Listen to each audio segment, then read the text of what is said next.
പ്രത്യേകിച്ച് വടക്കേന്ത്യയുടെ അന്തരീക്ഷത്തിൽ ഞാൻ പിന്നീട് മനസ്സിലാക്കി ആദിവാസികളുടെ ഇടയിലേക്കും ഗ്രാമീണ ഇടങ്ങളിലേക്കും ഒക്കെ പോയി പ്രവർത്തിക്കും.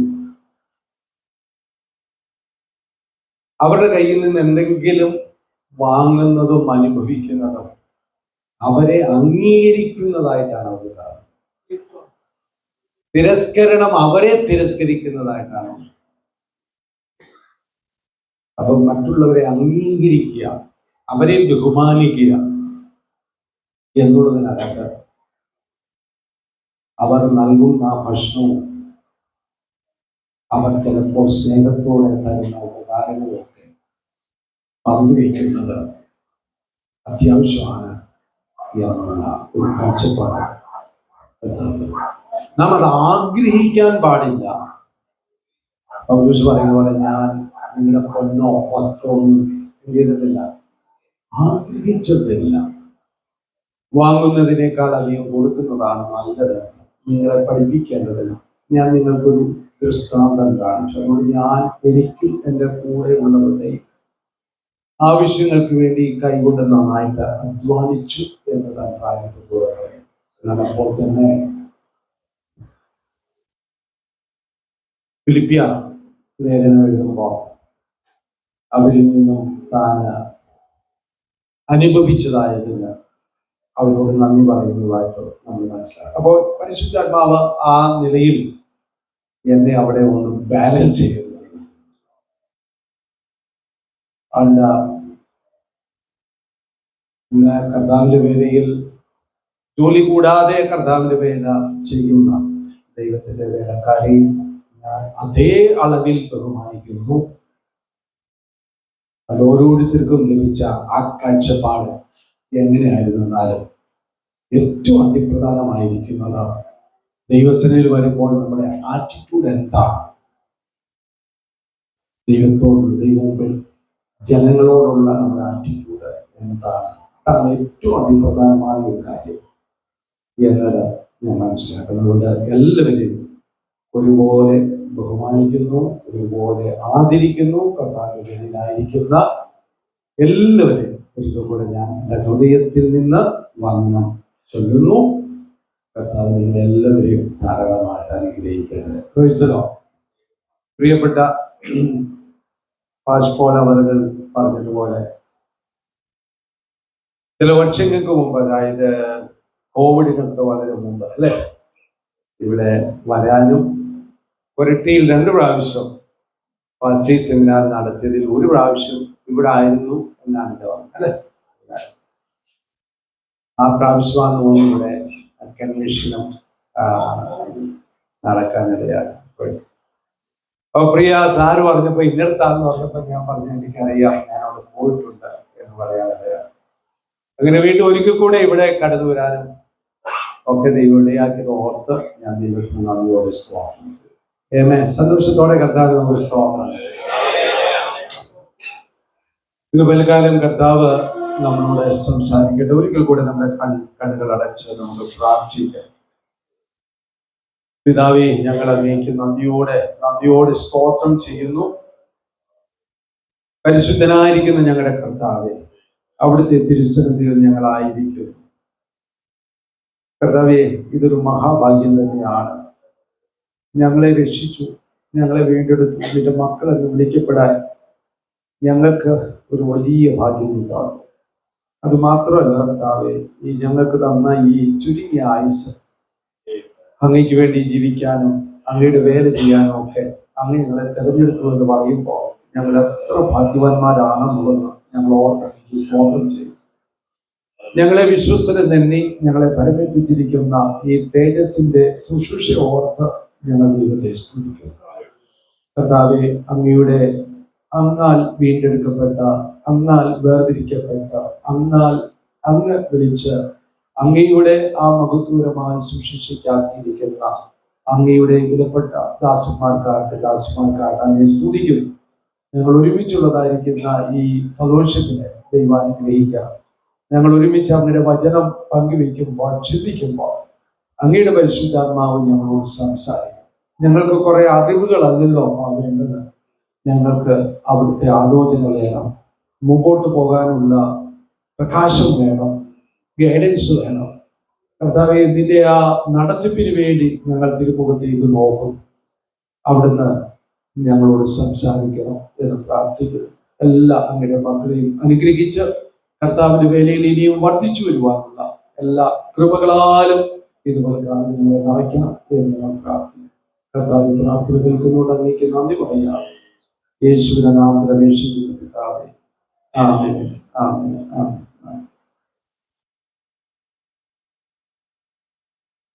ഈ ഒന്നാമത്തെ സെക്ഷന്റെ തീരുന്ന സമയം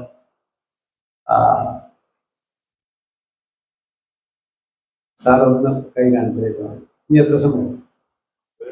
1 മണിക്കൂറുണ്ട് അല്ലേ? ഒന്ന് കൈ കാണിച്ചാൽ കേട്ടോ. 5 മിനിറ്റ് മുമ്പ്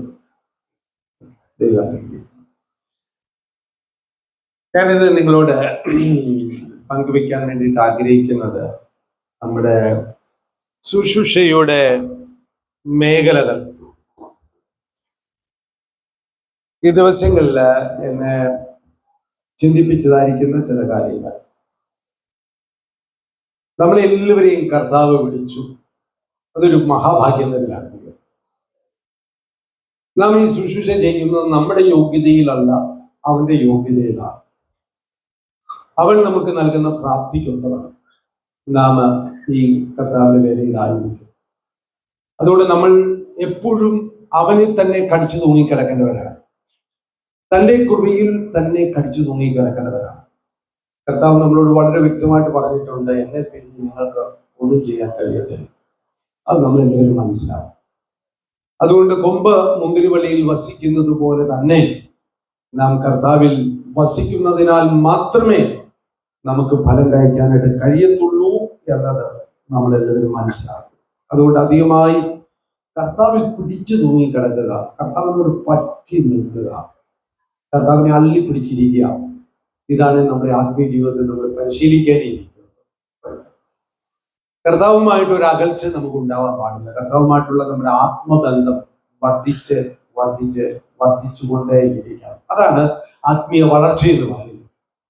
അതാണ് നമ്മുടെ ആത്മീയ ജീവിതത്തിന്റെ എല്ലാം വിജയം എന്ന് പറയുന്നത്. അപ്പോൾ കർത്താവുമായിട്ടുള്ള നമ്മുടെ ബന്ധം എത്രമാത്രം വർദ്ധിക്കുന്നുവോ അതാണ് നമ്മളിൽ നിന്നും പുറപ്പെടുന്ന ഫലത്തിന്റെ അളവ് നിശ്ചയിക്കുന്നത്. അവനാ പറഞ്ഞത്, നിങ്ങൾ എന്നിൽ വസിച്ചാൽ അല്ലേ നിങ്ങൾ വളരെ ഫലം കഴിയും. നിങ്ങൾ വളരെ ഫലം കഴിച്ചെന്നാൽ എന്റെ പിതാവിന്റെയും മഹത്വം. അപ്പോൾ ആത്യന്തികമായി പിതാവ് മഹത്വപ്പെടുവാൻ ഗുണം കാരണമാകണം. അതിനായി നമുക്ക് പിന്നെയും കർത്താവിന്റെ കരങ്ങളിൽ നമുക്ക് സമർപ്പിച്ചു കൊടുക്കും.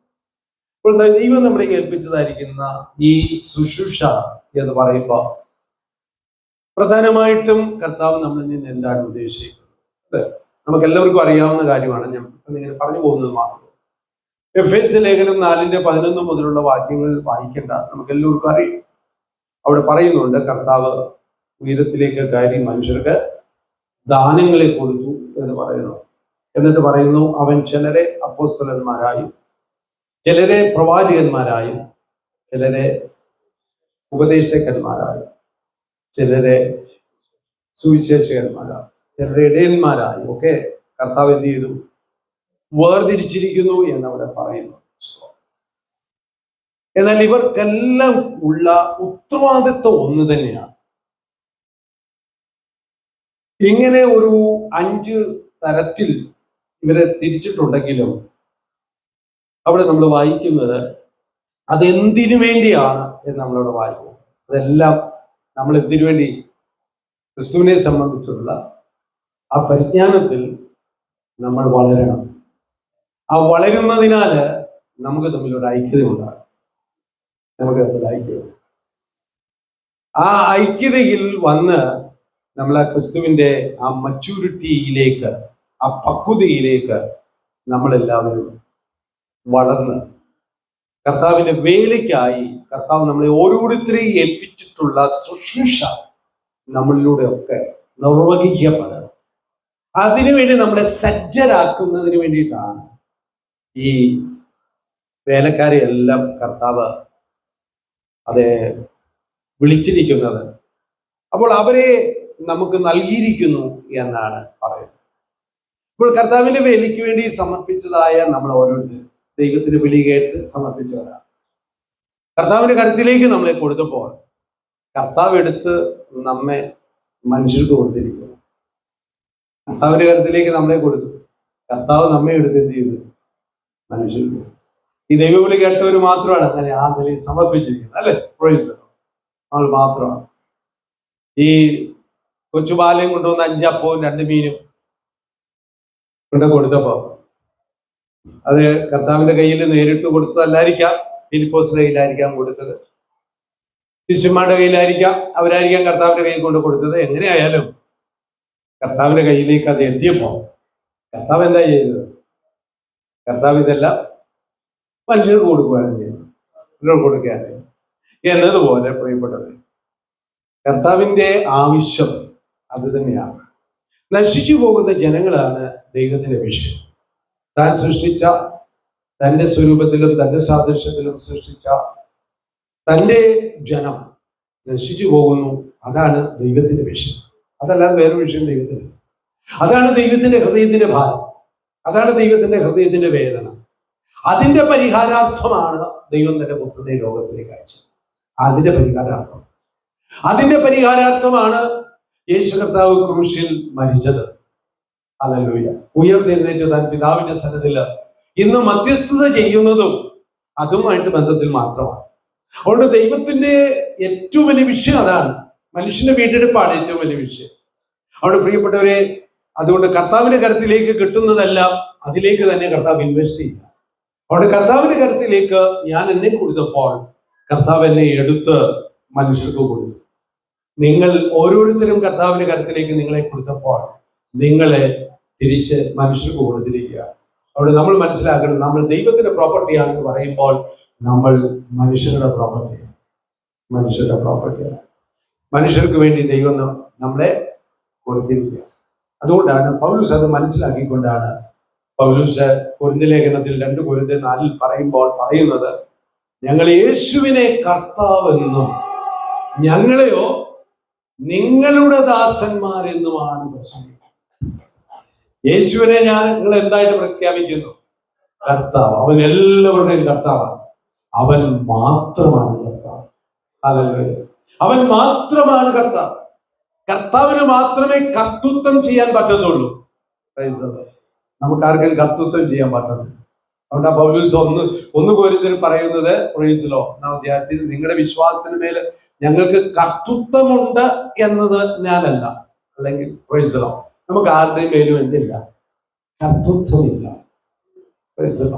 കർത്താവാണ് കർത്തൃത്വം ചെയ്യുന്നത്. അവനാണ് സകലരുടെ മേലെയും അധികാരിയായി. എന്നാൽ നാം എല്ലാവരും മറ്റുള്ളവരുടെ ദാസന്മാർ മാത്രമാണ്. പറഞ്ഞാൽ അവരെ ശുശ്രൂഷിക്കാൻ വേണ്ടി, എന്ന് പറഞ്ഞാൽ മേശയിൽ ശുശ്രൂഷിക്കാൻ സ്തെഫാനോസിനെയും ഫിലിപ്പോസിനെയും ഒക്കെ ആക്കിയതുപോലെ ഈ ജനങ്ങളുടെ ഇടയിലേക്ക് ഇറങ്ങിച്ചെന്ന് അവരെ ശുശ്രൂഷിക്കാൻ, സുവിശേഷത്താൽ അവരെ സന്ധിക്കാൻ, ദൈവവചനം അവർക്ക് പഠിപ്പിച്ചു കൊടുക്കാൻ, പ്രൈസ് ദൈവവചനത്തിലൂടെയുള്ള നേർവഴികൾ അവർക്ക് കാണിച്ചു കൊടുക്കാൻ, അവരെ പ്രൈസ് ആ നിലയിൽ ആത്മീയ പരിപോഷണം കൊടുക്കേണ്ടതിനാൽ ദൈവം നമ്മളെ അവർക്കായിട്ട് കൊടുത്തിരിക്കുന്നു. ദൈവത്തിന് സ്തോത്രം. അതോർത്ത് നമുക്ക് ദൈവത്തിന് നന്ദി പറയാം. ഹല്ലേലൂയ. അപ്പോൾ ഇങ്ങനെ നമ്മൾ ചെയ്യുന്നതിലൂടെ നമ്മളെ ഇവരെല്ലാം എന്ത് ചെയ്യണം? ക്രിസ്തുവിനെ കുറിച്ചുള്ള പരിജ്ഞാനത്തിലേക്ക് നമ്മൾ അവരെ വളർത്താൻ കഴിയും. എന്തിൽ വളർത്താൻ കഴിയണം? ക്രിസ്തുവിനെ കുറിച്ചുള്ള പരിജ്ഞാനം എന്ന് പറഞ്ഞാൽ നമ്മൾ അവർക്ക് പഠിപ്പിച്ചു കൊടുക്കേണ്ടത് എന്താണ്? ക്രിസ്തുവിനെയാണ് പഠിപ്പിച്ചു കൊടുക്കേണ്ടത്. അപ്പോൾ നമുക്ക് പഠിപ്പിക്കാനുള്ള പാഠപുസ്തകം ക്രിസ്തുവാണ്. ഓരോ പാഠവും ക്രിസ്തുവാണ്. അല്ലെങ്കിൽ നമ്മൾ പഠിപ്പിക്കും തോറും അവർക്ക് ക്രിസ്തു കൂടുതൽ മനസ്സിലായി വരണം. അങ്ങനെയെങ്കിൽ പഠിപ്പിക്കേണ്ടതായിരിക്കുന്ന വിഷയത്തിൽ നാം തന്നെ ആദ്യം എന്ത് ചെയ്യണം? നിശ്ചയം പ്രാപിക്കണം, അല്ലെ? നിശ്ചയം പ്രാപിച്ച് മാത്രമേ പഠിപ്പിക്കാൻ പറ്റത്തുള്ളൂ. എല്ലാ ടീച്ചേഴ്സും നമുക്കറിയാം, അവരെല്ലാം എന്ത് ചെയ്തുകൊണ്ടിരിക്കണം? അപ്ഡേറ്റഡ് ആയിക്കൊണ്ടിരിക്കണം, അല്ലെ? ടീച്ചേഴ്സ് എല്ലാം അപ്ഡേറ്റഡ് ആയിക്കൊണ്ടിരിക്കും എന്നതുപോലെ തന്നെ സുവിശേഷകരായ, കർത്താവിന്റെ വേലക്കാരായ നമ്മളെല്ലാം ക്രിസ്തുവിന്റെ പരിജ്ഞാനത്തിൽ അപ്ഡേറ്റഡ് ആയിക്കൊണ്ടിരിക്കും. നമ്മൾ ഉദ്ദേശിക്കുന്ന പോലെ ക്രിസ്തുവിനെ നമുക്ക് ഒരു ദിവസം കൊണ്ട് പഠിച്ചു തീർക്കാൻ പറ്റുന്ന ഒരു വ്യക്തിയല്ല. ഇനിയും നമ്മുടെ നിത്യത മുഴുവനും നാം അവനെ പഠിച്ചു തീരാനും പോകുന്നില്ല. ക്രിസ്തു ഒരു മർമ്മമാണ്. കൊലോസ്യലേഖനത്തിൽ പറയുമ്പോൾ ക്രിസ്തു ഒരു മർമ്മമാണ്. ഒരിക്കലും പഠിച്ചു തീരാൻ പറ്റത്തില്ലാത്തതായിരിക്കുന്ന ഒരു മർമ്മമാണ്. അതുകൊണ്ട് എൻ്റെ പ്രിയപ്പെട്ടവരെ, പ്രൈസ് ദി ലോർഡ്. അതുകൊണ്ട് നമ്മളാരും പഠിച്ചു തീർന്നിട്ടില്ല. നമ്മളെല്ലാം പഠിച്ചുകൊണ്ടിരിക്കുന്ന ശിഷ്യന്മാർ തന്നെയാണ്. അതിനോടൊപ്പം തന്നെ നമ്മൾ പഠിപ്പിക്കുകയുമാണ്. അതുകൊണ്ട് നമുക്ക് ഇനിയും വളർന്നുകൊണ്ടേയിരിക്കണം. വളരുന്ന കൂട്ടത്തിൽ മറ്റുള്ളവരെ എന്ത് ചെയ്യുന്നു? വളർത്തുകയും ചെയ്യുന്നു എന്ന് മാത്രം. ഞാൻ സാധാരണ അതിന് പറയാനുള്ള ഉദാഹരണം ഇതാണ്. നമ്മുടെ വീട്ടില് പണ്ടൊക്കെ ആണെങ്കിൽ കൂടുതൽ കുട്ടികളുണ്ടായിരുന്നു. ഇപ്പം പിന്നെ 2 കുട്ടികളേ ഉള്ളൂ. ഈ കൂടുതൽ കുട്ടികൾ ഉണ്ടായിരുന്ന പഴയ കാലങ്ങളൊക്കെ 5, 6, 8 മക്കളൊക്കെ വീട്ടിലുണ്ടായിരിക്കുന്ന സമയത്ത് സാധാരണ ഈ 8ാമത്തെ കുട്ടി അല്ലെങ്കിൽ 7ാമത്തെ കുട്ടിയൊക്കെ അപ്പനും അമ്മയും അല്ല വളർത്താറുണ്ടായിരുന്നു. ആരായിരുന്നു വളർത്തത്? മൂത്ത അല്ലെ? മുഴുവൻ കാര്യങ്ങളും കുളിപ്പിക്കുന്നതായി, അല്ലെ, കഴിക്കുന്നത് എന്തോ അല്ല, പ്രൈസിലോ സ്കൂളിൽ കൊണ്ടുവരാൻ ഒരുക്കുന്നതായി, ഭക്ഷണം കഴിപ്പിക്കുന്നതായി, സകല കാര്യങ്ങളും മൂത്ത ചേച്ചിയോ അല്ലെ ഒക്കെ ആയിരുന്നു അമ്മയുടെ സ്ഥാനത്ത് ചെയ്യുന്നത് എന്നതുപോലെ. പ്രൈസിലോ നമ്മളൊക്കെ മൂത്ത സഹോദരങ്ങളാണെന്ന് മാത്രമേ ഉള്ളൂ. ഇപ്പോൾ ജനിച്ചു വരുന്നവരെ നമ്മുടെ കയ്യിലേക്ക് തരുമ്പോ പ്രൈസിലോ ഒരു സഹോദരനായി, ഒരു മൂത്ത ചേച്ചിയായി, മൂത്ത ചേട്ടനായി നിന്നുകൊണ്ട് അവരെ വളർത്തിയെടുക്കുക എന്നുള്ള ഒരു ഉത്തരവാദിത്തമാണ് ഈ ശുശ്രൂഷയിൽ ദൈവം നമുക്ക്. അപ്പോൾ നമ്മളും എന്ത് ചെയ്തുകൊണ്ടിരിക്കുക? അപ്പൊ ഹൈസ്കൂളിൽ പോകുന്നതായിരിക്കുന്ന ചേച്ചിയാണ് ഫ്രണ്ട്സിലോ 1ാം ക്ലാസ്സിൽ പോകുന്ന കൊച്ചിന്റെ കൈ പിടിച്ചുകൊണ്ട് പോകുന്നത്. ഫ്രണ്ട്സിലോ അതിനെ അങ്ങോട്ട് കയറ്റി വിട്ടിട്ട് 1ാം ക്ലാസ്സിലേക്ക് കയറ്റി വിട്ടിട്ട് ഈ ചേച്ചി എന്ത് ചെയ്യുവാണ്? 10ാം ക്ലാസ്സിൽ പോയി ഇരിക്കുന്നത് മാതിരി നാമും അവരെ കരം പിടിച്ച് ക്രിസ്തുവിലേക്ക് നടത്തുന്ന കൂട്ടത്തിൽ നാമും അടുത്ത പടി ക്രിസ്തുവിനോട് അടുക്കുകയാണ്. Hallelujah, praise the lord, praise the lord. ഇതാണ് ശുശ്രൂഷ ജീവിതം. ദൈവത്തിന്റെ സ്തോത്രം. അങ്ങനെ നമ്മൾ ക്രിസ്തുവിനെ കുറിച്ചുള്ള ആ പരിജ്ഞാനത്തിൽ നമ്മൾ വളർന്നുകൊണ്ട് ഇരിക്കുകയും മറ്റുള്ളവരെ വളർത്തുകയും ചെയ്യുക. ആ വളരുന്നതിനനുസരിച്ചാണ് ഈ ഐക്യത ഉണ്ടാകുന്നത്. അല്ലാതെ ഐക്യത നമുക്ക് ഒരു ദിവസം കൊണ്ടൊന്നും ഉണ്ടാക്കിയെടുക്കാൻ പറ്റുന്ന അതിങ്ങനെ കാലക്രമേണ ഐക്യത വർദ്ധിച്ചു വരൂ എന്നുള്ളത്. അതുകൊണ്ടാണ് വചനം പറയുന്നത് ബലഹീനരെ എന്ത് ചെയ്യണം? സംശയിക്കുന്ന ചിലരോട് എന്ത് ചെയ്യണം? കരുണ കാണിക്കണം. അവർക്ക് കാര്യങ്ങൾ മനസ്സിലായില്ലെങ്കിൽ നമുക്ക് മനസ്സിലാകണം. ഈ പുള്ളിക്ക് ഭയങ്കര സംശയ. ഈ സംശയിക്കുന്നവൻ ഞാൻ സംശയിക്കുന്നതിനാണ് എപ്പോഴെങ്കിലും പറയുക. എനിക്ക് അറിവില്ലെന്ന് ഒരാൾക്ക് മനസ്സിലായാൽ അവൻ അറിവുള്ളവനായി മാറും. എനിക്കറിയത്തില്ലെന്ന് ഒരാൾക്ക് മനസ്സിലായാൽ അവൻ ആരാവും? കാരണം അവിടെ നിന്നല്ലേ പഠനം ആരംഭിക്കാൻ പറ്റുന്നുള്ളൂ. അവിടെ നിന്നല്ലേ എന്തെങ്കിലും അറിയാൻ പറ്റുന്നുള്ളൂ. നമ്മളെല്ലാം പഠിപ്പിക്കാനിരിക്കുകയാണെങ്കിൽ നമുക്ക് പഠിക്കാൻ പറ്റുമോ? ഭോപ്പാലില് ഞങ്ങൾക്കൊരു അച്ചാനുണ്ടായിരുന്നു. ഞാൻ കുറേ നാൾ ഭോപ്പാലിലായിരുന്നു, 11 വർഷങ്ങൾ. അവിടെ നിന്ന് അവൻ്റെ കേരളത്തിൽ ഞങ്ങൾക്കൊരു അച്ചാനുണ്ടായിരുന്നു. ഞാൻ നല്ല പ്രായമുണ്ട് കേട്ടോ, നല്ല ആഹാനുഭാവമായിരിക്കുന്ന ഒരു അച്ചാന് ഞാൻ അപ്രീഷിയേറ്റ് ചെയ്യുന്ന ഒത്തിരി നല്ല ഗുണങ്ങളുണ്ട്. അച്ഛന് ഭയങ്കര ധൈര്യമാണ്. സുവിശേഷമൊക്കെ ആരോടെങ്കിലും പറയാൻ വേണ്ടിയിട്ട് ഭയങ്കര ധൈര്യമാണ്. ഞാൻ അച്ഛനോട് പറഞ്ഞിട്ടുണ്ട്, അച്ഛൻ പറഞ്ഞ പോലെ അച്ഛൻ നേരെ മുഖത്തൊക്കെ നോക്കിക്കൊണ്ട് പറയണം, നിന്റെ ഹനുമാൻ ദൈവം പറഞ്ഞില്ല എന്നൊക്കെ നേരെ ഒക്കെ പറഞ്ഞു കഴിഞ്ഞു. നമ്മൾ എൻ്റെ അച്ഛായ ഞാനങ്ങനെ അവർ പറഞ്ഞിട്ടുണ്ട്, എപ്പോൾ അടികിട്ടെന്ന് ചോദിച്ചാൽ ഞാൻ പറഞ്ഞ അച്ഛന് ദൈവം തന്ന ഒരു കൃപയാണ്, അത് ധൈര്യമാണ്. ഇതുവരെ തന്നെ കിട്ടാതെ ഇത്രയും ധൈര്യത്തോട് പറയുന്നത്. പക്ഷെ അച്ഛനെ പോലെ എനിക്കാർക്കും പറ്റുന്ന വരത്തില്ല. പക്ഷെ അച്ഛന് കിട്ടിയ കൃപയ്ക്കായിട്ട് സ്തോത്രം. ഞാൻ അച്ഛനോട് അങ്ങനെ പറയില്ലെന്ന് പറയത്തില്ല. കാരണം അങ്ങനെ ഒരു ദൈവകൃപ തന്നിട്ടുണ്ടെങ്കിൽ, അങ്ങനെ ഒരു നിയോഗം ഉണ്ടെങ്കിൽ പറഞ്ഞു പ്രൈസറോ. കാരണം ചിലപ്പോൾ നമ്മൾ പറയും അത് ശരിയല്ലെന്നൊക്കെ പറയും. പക്ഷെ ഓരോരുത്തരുടെ മേലുമുള്ള ദൈവീയ നിയോഗം, ദൈവവിളി ഇതൊന്നും നമുക്കറിയത്തില്ല. ഇതൊക്കെ നിശ്ചയിക്കേണ്ടത് കർത്താവല്ലേ നിശ്ചയിക്കും. കർത്തൃത്വം അവനുള്ളതാണ്, അല്ലെ? പ്രൈസ് കർത്താവാണ് നിശ്ചയിക്കും. അപ്പൊ ഈ അച്ഛൻ്റെ ഒരു പ്രാവശ്യം ഞാൻ ഒരു മീറ്റിംഗ് വന്നപ്പോൾ, അച്ഛാ നമുക്ക് അവിടെ ഒരു കർത്താവിന്റെ ദാസ്യം വരുന്നത്, മീറ്റിംഗ് പോവാം. അപ്പൊ അച്ഛനോട് ഞാൻ ഇനി എന്തോ പഠിക്കാണ്, ഞാനിവിടെ പഠിപ്പിക്കാനിരിക്കുക, എനിക്കെന്തോ പഠിക്കാൻ.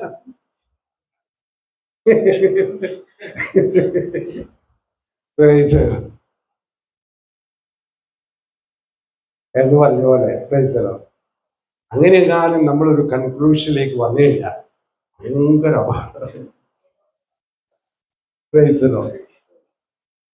അതുകൊണ്ടാണ് ദൈവവചനം പറയുന്നത് അല്ലെ, സ്വർഗരാജ്യത്തിന്റെ അല്ലെ ശിഷ്യനായി തീർന്ന ഏത് ഭണ്ഡാരി, ശിഷ്യനായി തീർന്ന ഭണ്ഡാരി, അവൻ ആ ഭണ്ഡാരത്തിൽ നിന്ന് എടുത്ത് പഴയതും പുതിയതും എടുത്ത് കൊടുക്കാൻ പ്രാപ്തരാണ്. അപ്പോൾ നമ്മളെല്ലാം മരണം വരെ പഠിക്കാൻ വിളിക്കപ്പെട്ടവരാണ്. അവന്റെ മുഖം ഏറ്റെടുത്ത് അവനിൽ നിന്ന് പഠിക്കാൻ വേണ്ടി വിളിക്കപ്പെട്ടവരാണ് നമ്മൾ. അതുകൊണ്ട് നമ്മൾ പഠിച്ചുകൊണ്ടിരിക്കുന്നത് നമ്മൾ പഠിച്ച കാര്യങ്ങൾ പഠിപ്പിച്ചുകൊണ്ടും ഇരിക്കുക. ദൈവത്തിന് സ്തോത്രം. അതാണ് നമുക്ക് ചെയ്യാനായിട്ടുള്ളത്. അങ്ങനെ പഠിച്ചു വരുമ്പോൾ സംശയിക്കുന്ന ചിലരോട് ഞാൻ പറഞ്ഞല്ലോ, അവരൊരിക്കലും ആ സംശയത്തിൽ അവരിങ്ങനെ പിടിച്ചു ഞാൻ കിടക്കണം. അവർ പറയുന്നത് ശരി, എന്നാൽ നമ്മൾ അവരോട് കരുണ കാണിക്കുക, പ്രൈസ് ദി ലോർഡ്, പ്രാർത്ഥിക്കുക, പ്രൈസ് ദി ലോർഡ്, ഹല്ലേലൂയ. ഇങ്ങനെ പഠിച്ചു വരുമ്പോൾ മാത്രമേ പ്രിയപ്പെട്ടവരെ നമ്മുടെ ഐക്യതയിൽ നമുക്ക് വർദ്ധിച്ചു വരുവാനായിട്ട് സാധിക്കും. അപ്പോൾ നമ്മളെ ഏൽപ്പിച്ചതായിരിക്കുന്ന സഭ ക്രിസ്തുവിനെ നമുക്ക് പഠിപ്പിച്ചു കൊടുക്കാൻ വേണ്ടി നമുക്ക് കഴിയണം. ക്രിസ്തു നമ്മളെ വിളിച്ചിരിക്കുന്നത് തന്നെ അനുഗമിക്കാൻ വേണ്ടിയിട്ടാണ്. ഈ അനുഗമനമാണ് അനുകരണമായി തീരുന്നത്. അനുഗമനമാണ് അനുകരണമായി തീരുന്നത്. ക്രിസ്തുവിനെ നമുക്ക് അനുഗമിക്കണമെങ്കിൽ ക്രിസ്തു നടന്നുപോയ അതേ പാതയിലൂടെ മാത്രമേ ക്രിസ്തുവിനെ നമുക്ക് അനുഗമിക്കാൻ പറ്റൂ. അവിടെ പത്രോസ് പറയുന്ന, നാം അവന്റെ കാൽച്ചുവടുകളെ പിന്തുടരേണ്ടതിന് അവൻ നമുക്കൊരു മാതൃക. ക്രിസ്തുവിന്റെ ജീവിതത്തിന്റെ പ്രത്യേകത അതായത് നമ്മൾ കിടന്ന ആ പാപത്തിന്റെ ചെളിയിൽ പുരണ്ട് കിടന്ന നമ്മുടെ അടുത്തേക്ക് അവൻ താണെ ഇറങ്ങി വന്നു. അവൻ അവിടെ മുതൽ നടക്കാൻ തുടങ്ങി. അവൻ നമ്മളെ എഴുന്നേൽപ്പിച്ചിട്ട് എന്നെ പിൻഗമിക്ക് എന്ന് പറയുമ്പോ ഞാൻ അടുത്ത ചുവട് എങ്ങോട്ടാ വെക്കേണ്ടതെന്ന് ആ കാൽച്ചുവട് കിടക്കുന്നത്. Price the Lord. കർത്താവ് തന്റെ ജീവിതം തുടങ്ങി തന്നെ പിതാവിന്റെ ഹിതം, സകല മനുഷ്യർക്കും വേണ്ടിയുള്ള ദൈവത്തിന്റെ ആലോചന, എല്ലാവരും മാനസാന്തരപ്പെട്ടത്, ആ മാനസാന്തരത്തിന്റെ പ്രഖ്യാപനമായി സ്നാനപ്പെടണം. അതാണ് യോഹന്നാൻ പ്രസംഗിച്ചല്ലേ, മാനസാന്തര സ്നാനം. അപ്പൊ യോഹന്നാന്റെ അടുക്കലേക്ക് യേശു വരുമ്പോ യോഹന്നാൻ പറയുന്നുണ്ട്, യേശു നിനക്ക് ഇത് ആവശ്യമില്ല, കാരണം നിനക്ക് മാനസാന്തരത്തിന്റെ ആവശ്യം. അപ്പൊ മാനസാന്തരത്തിന് ആവശ്യമില്ലാത്തവൻ മാനസാന്തരത്തിന് ആവശ്യമുള്ളവരുടെ ക്യൂവിൽ കരുതിക്കുക. അതായത് ലൂക്കോസ് പറയുന്നത്, ജനമെല്ലാം സ്നാനം ഏൽക്കയിൽ യേശു എന്ന് പറഞ്ഞാൽ ഒരു VIP റൂട്ടിലൂടെ അല്ല യേശു വന്നത്. എല്ലാവരും വന്ന അതേ ക്യൂവില്ല യേശു. ഇങ്ങനെയൊക്കെ ഒന്ന് കയറി നിൽക്കാന്നൊക്കെ പറഞ്ഞാൽ എനിക്കൊന്നും മനസ്സിലാവില്ല.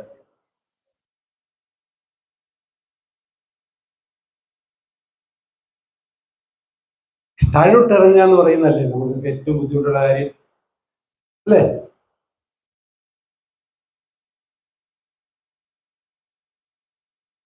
യോഹന്നാന് ഏതാണ്ട് ഇച്ചിരിയൊക്കെ മനസ്സിലായി, കൂടുതലൊന്നും മനസ്സിലായില്ല, ഇച്ചിരിയൊക്കെ മനസ്സിലായി.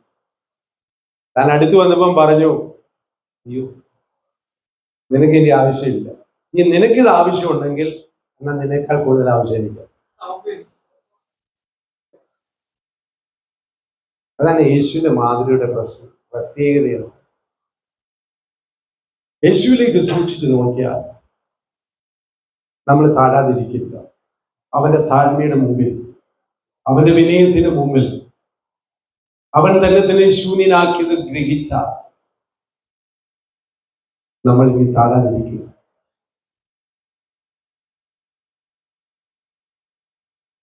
അവ കർത്താവ് പറഞ്ഞു, അങ്ങനെയല്ല, ഇങ്ങനെ സകല നീതിയും നിവർത്തിക്കുന്നത് നമുക്ക് ഉചിതം. കാരണം അവിടെ നിന്ന് കർത്താവ് നമുക്ക് മാതൃക കാണിക്കുക. ആദ്യത്തെ ചൂട് വെച്ച് കാണിച്ചിരിക്കുകയാണ്. നിന്റെ ചൂട് വെക്കേണ്ടത് എവിടേക്കാണ്? ഇവിടെ നിന്നാണ് നീ ആരംഭിക്കുക. മനസ്സാന്തരത്തോടുകൂടി. അവൻ മനസ്സാന്തരത്തിന് ആവശ്യമില്ലാത്തവൻ. മനസ്സാന്തരപ്പെടുക അല്ല ചെയ്തത്, പിന്നെ നമ്മൾ വെക്കേണ്ടെന്ന ആദ്യത്തെ ചുവട് കാണിക്കുക. Hallelujah, praise the lord, praise the Lord. വഴി തെറ്റിപ്പോയതായിരിക്കുന്ന ഒരാളെ വഴി പറഞ്ഞു കൊടുക്കാൻ ചിലപ്പോൾ ചില പട്ടണങ്ങളിലേക്കൊക്കെ ചെന്നാൽ, നിങ്ങൾക്ക് അങ്ങനെ ഉണ്ടായിട്ടുണ്ടോ എന്ന് എനിക്കറിയത്തില്ല, എത്ര വഴി പറഞ്ഞു തന്നാലും നമ്മുടെ തലയിൽ കയറത്തില്ല. കാരണം നമ്മൾ നോക്കുമ്പോൾ ആ വഴി അതുപോലെ തന്നെ, പറഞ്ഞ വഴി പോലെ തന്നെ ഇരിക്കുന്ന വഴി പോലെ. ഈ ഡേവിഡ് വിൽക്കേഴ്സൺ തന്നെ ആ പുസ്തകത്തിനകത്ത് ഈ എന്താ പറയുന്നത്, കഠാരയും കുരിശും കഠാര അല്ലേ, ആ പുസ്തകത്തിനകത്ത് അദ്ദേഹം പറയുന്നുണ്ട്. അദ്ദേഹം ന്യൂയോർക്കിലേക്ക് പോകാൻ വേണ്ടി ദൈവം വിളിച്ചപ്പോൾ, ന്യൂയോർക്കിൽ പുള്ളി ഒരു പരിചയമില്ല. പുള്ളി ഗ്രാമീണ പ്രദേശത്ത് വളർന്നയാളാണ്. ന്യൂയോർക്കിൽ താൻ പെണ്ണുമ്പോൾ എനിക്കൊന്നും മനസ്സിലായില്ല. ഞാനൊരു പെട്രോൾ പമ്പിൽ കയറി വഴിയൊക്കെ ചോദിച്ചു. വഴിയൊക്കെ പറഞ്ഞാൽ ഒന്നും മനസ്സിലാവുന്നു. കാരണം ഇതിനകത്തൊക്കെ തെറ്റിപ്പോയി കഴിഞ്ഞാൽ പിന്നെ കിടന്ന് ഇങ്ങനെ കറങ്ങണം, പിന്നെ അടുത്ത റോഡ് കണ്ടുപിടിക്കും. അപ്പൊ അത് മനസ്സിലാക്കിയതായിരിക്കുന്ന ഒരാള് പറഞ്ഞു, എന്റെ പുറകെ വരാൻ പറഞ്ഞു, നിനക്ക് കൊണ്ടുപോകേണ്ട ആ റോഡിൽ കൂടി ആക്കാന്ന് പറഞ്ഞ് താൻ അവന് മുമ്പായിട്ട് പോയി. ഇദ്ദേഹം പുറകെ വണ്ടി ഓടിച്ചുകൊണ്ട് പോയി. താൻ എത്തേണ്ടതായിരിക്കുന്ന ആ റോഡിൽ എത്തിയപ്പോൾ പറഞ്ഞു, നീ പൊക്കോടാൻ പറഞ്ഞു. കാരണം അത് മാത്രമേ ഉള്ളൂ അങ്ങനെ വഴി കാണിക്കാൻ പറ്റത്തുള്ളൂ. ഒട്ടും അറിയാൻ മേലാത്തതായിരിക്കുന്ന ഒരാളെ വഴി കാണിക്കാൻ അത് മാത്രമേ ഉള്ളൂ. ഇതിപ്പം ഗൂഗിൾ മാപ്പൊക്കെ വന്നത് കൊണ്ട് നമുക്ക് വളരെ സൗകര്യമാണ്. എൻ്റെ പ്രിയപ്പെട്ടവരെ, നമ്മളെ സംബന്ധിച്ച് നമ്മൾ ആടുകളെ പോലെ വഴിതെറ്റിപ്പോയവരാണ്. ഒന്നും അറിയത്തില്ല. അതോടൊപ്പം നമ്മളെ വഴി കാണിക്കാൻ യേശു കർത്താവ്. ഹല്ലേലൂയ. അവനൊരു നല്ല മാതൃകയായിട്ട് എവിടെയാണ് ആദ്യത്തെ ചൂട് നിൽക്കുന്നത് അവകാശം. അവിടെ മുതൽ കർത്താവിന്റെ ജീവിതം നമുക്ക് മുഴുവൻ മാതൃകയാണ്. ആ കാഴ്ചപ്പാടുകളെ വചനത്തിലൂടെ കണ്ടുപിടിക്കുകയാണ് നമ്മുടെ ഏറ്റവും വലിയ ആവശ്യം. ആ കാഴ്ചപ്പാടുകളെ ചൂണ്ടിക്കാണിച്ചു കൊടുക്കുകയാണ് നമ്മുടെ ശുശ്രൂഷയിൽ നാം ചെയ്യുന്നത്. യേശുവിനെ മനസ്സിലാക്കി കൊടുക്കുക. അങ്ങനെ പ്രിയപ്പെട്ടവരെ, നമ്മൾ മുമ്പോട്ട് പോവുകയും മറ്റുള്ളവരെ നയിക്കുകയും ചെയ്യും. ഒരു ലീഡർ എന്ന് പറഞ്ഞാൽ നയിക്കുന്നവനാണ് ലീഡർ, അല്ലെ? അങ്ങനെ ക്രിസ്തുവിന്റെ മാതൃക പിൻപറ്റുക. അതുകൊണ്ടാണ് പൗലോസ് ഇങ്ങനെ പറയുന്നത്. 1 കൊരിന്ത്യർ 11:1 പറയുന്നതെല്ലാം നിങ്ങൾക്ക് അറിയാവുന്നതുകൊണ്ട് ഞാൻ അത് വായിക്കുന്നില്ല. 1 കൊരിന്ത്യർ 11:1 പറയുകയാണ്, ഞാൻ ക്രിസ്തുവിന്റെ അനുകാരി ആയിരിക്കുന്നത് പോലെ നിങ്ങൾ എന്ത് ചെയ്യാം, എന്റെ അനുകാരികൾ ആണ്. അവിടെ പൗലോസ് പറയുന്നത്, ഞാൻ ക്രിസ്തുവിനെ അനുകരിക്കുന്നതിന് നിങ്ങൾക്കൊരു മാതൃക. ഞാൻ മാതൃകയല്ല, മാതൃക ക്രിസ്തുവാണ്. എന്നാൽ ക്രിസ്തുവിനെ അനുകരിക്കുന്നതിന് ഞാനൊരു മാതൃകയാണ്. ഞാൻ എങ്ങനെയാണോ ക്രിസ്തുവിനെ അനുകരിക്കുന്നത്, അതേമാതിരി നിങ്ങളും ക്രിസ്തുവിനെ അനുകരിക്കും. നമ്മൾ സുശിഷ്യന്മാര് പറയാനുള്ള പ്രാഗൽഭ്യം ഇവിടെയാണ് ഉണ്ടാകുന്നത്. ഞാൻ മാതൃകയല്ല, മാതൃക യേശുവാണ്. നോക്കേണ്ടത് യേശുവിനെയാണ്, അനുഗമിക്കേണ്ടത് യേശുവിനെയാണ്, സ്നേഹിക്കേണ്ടത് യേശുവിനെയാണ്, അനുസരിക്കേണ്ടത് യേശുവിനെയാണ്. എല്ലാം യേശുവാണ്. കർത്താവ് അവനാണ്. എന്നാൽ ആ കർത്താവിനെ ഞാൻ പിൻപറ്റുന്നു. എന്നോട് ചേർന്ന് നിങ്ങളും ആ യേശുവിനെ പിൻപറ്റും. ഹല്ലേലൂയ. നാം അവർക്ക് ആ നിലയിൽ ഒരു മാതൃകയായി മുൻപിൽ നടക്കുവാൻ, ആ കാഴ്ചപ്പാടുകളിൽ ചവിട്ടി മുൻപിൽ നടക്കുവാൻ ദൈവദാസന്മാരായ നമുക്ക് കഴിയുന്നു. അതാണ് നമ്മുടെ ശുശ്രൂഷയുടെ വിജയം എന്ന് പറയുന്നത്. അങ്ങനെ ക്രിസ്തുവിനെ കുറിച്ചുള്ള പരിജ്ഞാനത്തിലേക്ക് ജനങ്ങളെ നയിക്കുന്നതിലൂടെയാണ് ഐക്യത ഉണ്ടാകേണ്ടിയിരിക്കുന്നത്. കാരണം ഇന്നിപ്പം നമ്മള് പണ്ട് കേട്ടിട്ടുള്ള ഒരു കഥ പോലെ, ഈ 4 കുരുടന്മാര് ആനയെ കാണാൻ പോയിട്ട് പറഞ്ഞത് മാറി, അല്ലേ? നമുക്കറിയാവുന്ന ഒരു കഥയല്ലേ, അല്ലേ? ഒരാൾ പോയി കാലെ പിടിച്ചിട്ട് പറഞ്ഞു ആന തൂണ് പോലെയാണെന്നും, ഒരാൾ ചെവിയെ പിടിച്ചിട്ട് ആന മുറം പോലെയാണെന്നും, അല്ലേ? ഒരാൾ വാലെ പിടിച്ചിട്ട് ആന ചൂല് പോലെയാണെന്നും, ഒരാൾ പുറത്തു പോയി തൊട്ടിട്ട് ആന വാറ പോലെയാണെന്നും ഒക്കെ പറഞ്ഞ മാതിരി യേശുവിനെ കുറിച്ചുള്ള വിവിധ വേർഷനാണ്. യേശുവിനെ കുറിച്ചും യേശുവിന്റെ ഉപദേശങ്ങളെ കുറിച്ചും ഒക്കെ വ്യത്യസ്ത വേർഷനാണ് ആളുകൾക്കുള്ളത്. എന്താണ് അതിന്റെ കുഴപ്പം?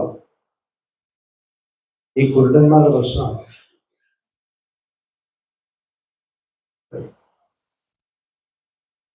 അതുകൊണ്ടാണ് പൗലോസ് പ്രാർത്ഥിക്കുന്നത്, എഫെസോസിലുള്ള ദൈവമക്കളോട്, നിങ്ങളുടെ ഹൃദയ ദൃഷ്ടി പ്രകാശിച്ച് നിങ്ങളുടെ വിളിയാനുള്ള ആശ എന്നതോടെ വിശുദ്ധന്മാരിൽ അവന്റെ അവകാശത്തിന്റെ മഹിമാദിനം എന്നതെന്ന് നിങ്ങൾക്ക് മനസ്സിലാവും. നിങ്ങളിൽ വ്യാപരിക്കുന്ന ആ അത്യന്ത ശക്തിയുടെ വലിപ്പം നിങ്ങൾ മനസ്സിലാക്കും.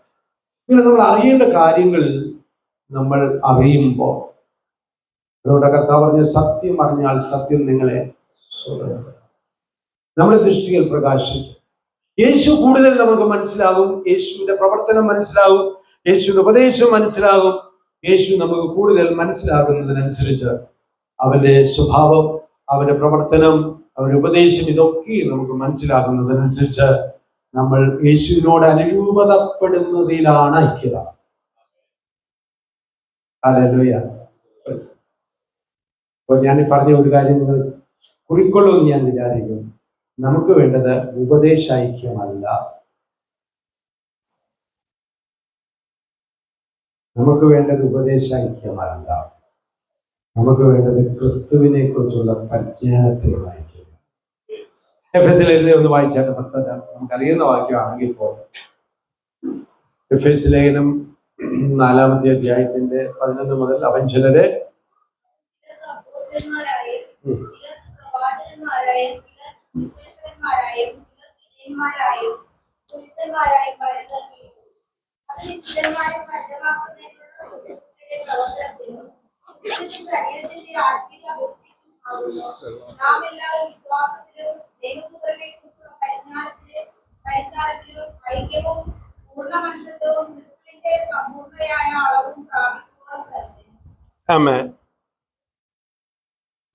അതെന്തിനു വേണ്ടിയാണ് എന്ന് അവിടെ വളരെ വ്യക്തമായിട്ട് പറഞ്ഞിട്ടുണ്ട് അല്ലേ?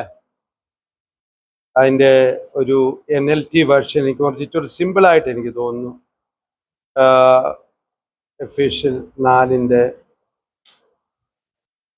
11 മുതൽ 11 പറയുമ്പോൾ നമ്മുടെ മലയാളത്തിൽ ഇച്ചിരി എന്താ പറയുക, നീണ്ട വാക്യങ്ങളായിട്ട് തോന്നുന്നു. Now these are the gifts Christ gave to the church, the apostles, the prophets, the evangelists, and the pastors and teachers. എന്നിട്ട് പറയാണ്, their responsibility is to equip God's people to do his work and to build up the church, the body of Christ. എന്താണ് അവരുടെ responsibility?